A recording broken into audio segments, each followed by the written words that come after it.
Another day, another J. Fern's wife story. Nung isang araw, pagkatapos naming magpatuka ng manok, ay pumunta kami sa tabing dagat para kumuha ng buhangin.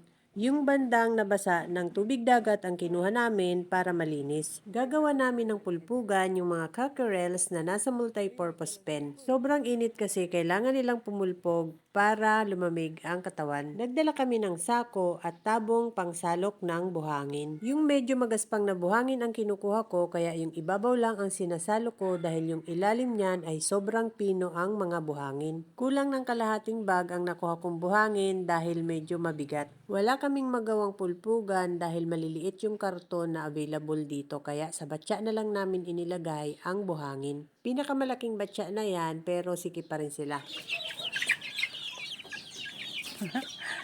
Punta na sa batya. Hindi pa nga ako tapos maglagay ng buhangin sa batya ay nagsuguro na ang mga sisiw. Gustong gusto na talaga nilang pumulpog dahil mainit na ang mga katawan. Nung nasa brooder pa ang mga sisiw na yan ay may buhangin din silang pulpugan. Buhangin dagat ang ginagawa naming pulpugan dahil lagi nilang tinutuka ang mga buhangin. Yung buhangin nababasa ng tubig dagat ang kinukuha namin para sigurado kaming malinis ang buhangin na tutuka nila. 17 heads lahat itong mga cockerels kaya sikip sila dyan sa batya. Inihiwalay na namin ang mga baby pullets dahil mas matatakaw sila kaysa sa mga cockerels. Yung dalawang Golden Boy Gilmore broodhen namin na pinaliguan ni Jayfer nung isang araw ay pinurga kahapon ng umaga at nung kahapon ng hapon naman ay tinusukan ng vitamin B complex. Pagkatapos nga ay inalpasan na agad ni Jayfern ang dalawang broodhen. Magaganda ang katawan ng dalawang broodhen na yan kahit bagong limlim. Maya-maya nga ay paali-aligid na sa brood cup. Sana nga magpababa na itong dalawang broodhen after 1 week para mangitlog na ulit agad. Yung aming inahing ARL ay kinuha na ni Jayfern sa pugad dahil 2 araw na hindi pa rin napipisa yung natirang itlog na isa. Ay, nakalog pala na.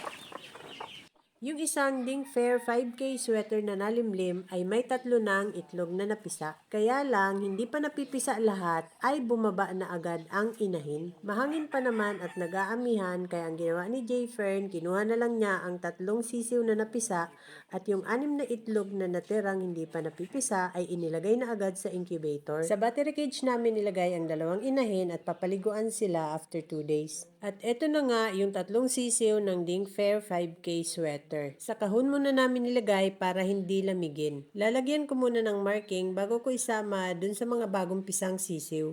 At bago ako matulog ay may naririnig akong shop sa incubator at pagsilip ko ay may napisa na ngang itlog. Hindi lang makita ang butas dahil natatakpan ng lagayan ng itlog. At yan na nga yung 2 Golden Boy broodhen na bagong alpas. Marami na ulit silang alpas ngayon kaya ayan, laging kagulo ang mga broodhen sa likod. Ang kukulit na naman, habulan na naman ng habulan. Natakaw talaga sila sa saging. At eto na nga yung mga cockerels na nasa multi-purpose pen. Inilipat na ulit ni Jayfern dito sa scratch pen na may screen matting. Mukhang mas gusto kasi nila dyan sa scratch pen dahil mas malamig dyan kaysa doon sa multi-purpose pen. Ililipat na lang ulit namin sila kapag nauta na ulit sila dyan sa scratch pen.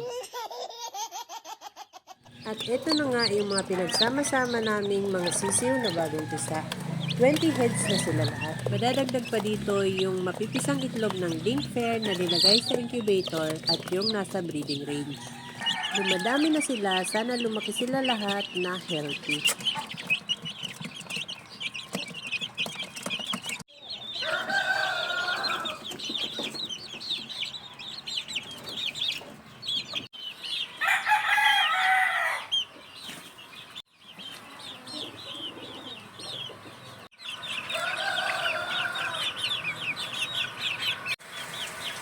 That's all guys. Thank you so much for watching. Please like, share, and follow for more.